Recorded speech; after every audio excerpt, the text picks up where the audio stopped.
Winnie Mandela has long been accused of child neglect as well as putting the liberation struggle first, even above her children.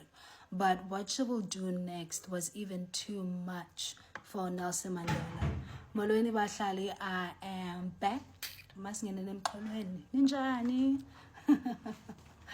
So after Nelson Mandela was sent to Robben Island in 1964, Winnie Madikizela slowly but surely built her own resume as an anti-apartheid activist, which led to her having run-ins with the political regime, as well as being confined and arrested for elongated periods of time. And because of this, her children didn't have stability. She had 2 children with Nelson Mandela, Uzenani and Uzinzi. And we're going to focus on Uzinzi today.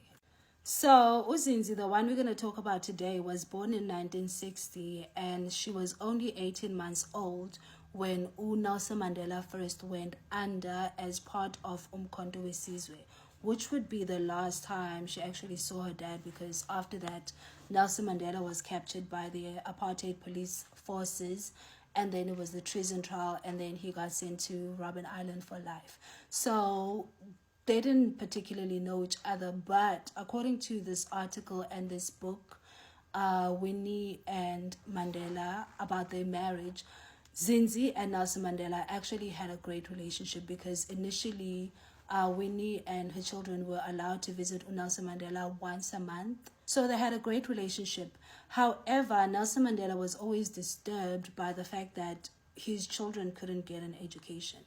And then this came to a climax in 1987. But before we get there, let's get to what led to that.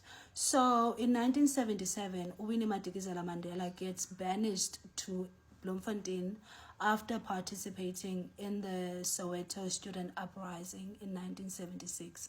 So she was supposed to be banished there for 5 years, but it ended up being longer.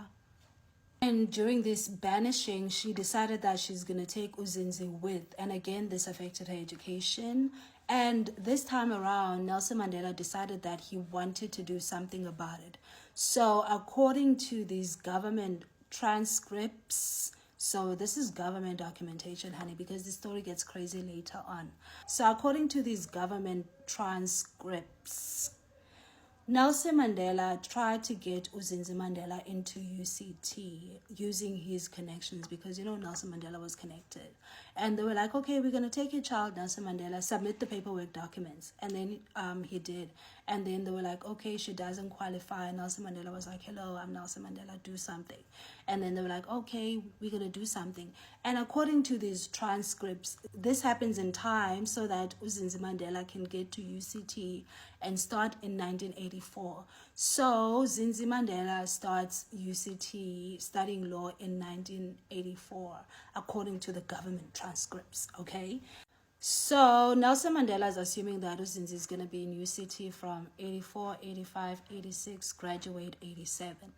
And so he's patiently waiting in prison to get a graduation invite in 1987. And that does not happen. And instead, he gets a message through his lawyer that Uzinzi Mandela is actually arrested in Soweto for gun possession. So there was a gun that was found under her car in Soweto. And Nelson Mandela's like, Daibona lay gun position. This girl is supposed to be studying law in UCT. What happened to that? So he summons Winnie and Uzinzi to Robben Island, and he's like, what happened? And basically it's a cry fest with the family. Nelson Mandela's like, Zinzi, how could you? I've been here for 25 years. Nothing can kill my spirit, but you deciding to do this will actually just kill me. And Zinzi's like, oh my God, Dada. Mama decides to gaslight the situation on the other side by simply saying that we come here to be happy, and it's very disturbing that when we come here, it's not a happy situation.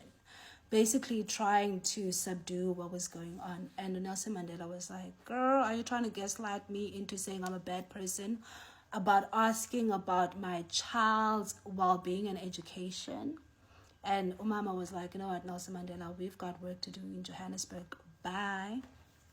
And apparently this affected Nelson Mandela's already dwindling marriage to Winnie Madikizela Mandela more tremendously. And not necessarily because Uzinzi was not at UCT, but the fact that they lied to him for 4 years, perpetuating this lie and making him believe that Umtanake is doing well at UCT and she's going to graduate and so Nelson Mandela was like, you know what, I'm not sure about this marriage anymore. And Winnie Madikizela was like, you know what, Nelson Mandela, you're not outside on the streets fighting with us. You will never understand the decisions that we make. So I don't know. But anyway, they might have sorted it out as a family, because in 1990, when Nelson Mandela got released, Uzinzi was there with her child as well as Umama and Utata, looking like a happy family. But the Mandela effect of the story, which is what I wanted to get to later on, is the fact that on my research, I cannot find Uzinzi anyway concerning UCT. The only thing I can find directly linking her to UCT is this picture from 1984 of her marching. And no mention of her on UCT files, no mention of her on anything at all regarding her UCT law degree. But on some South African government websites like SA History, they do say she held a BA law degree from UCT. My research doesn't verify that she actually graduated.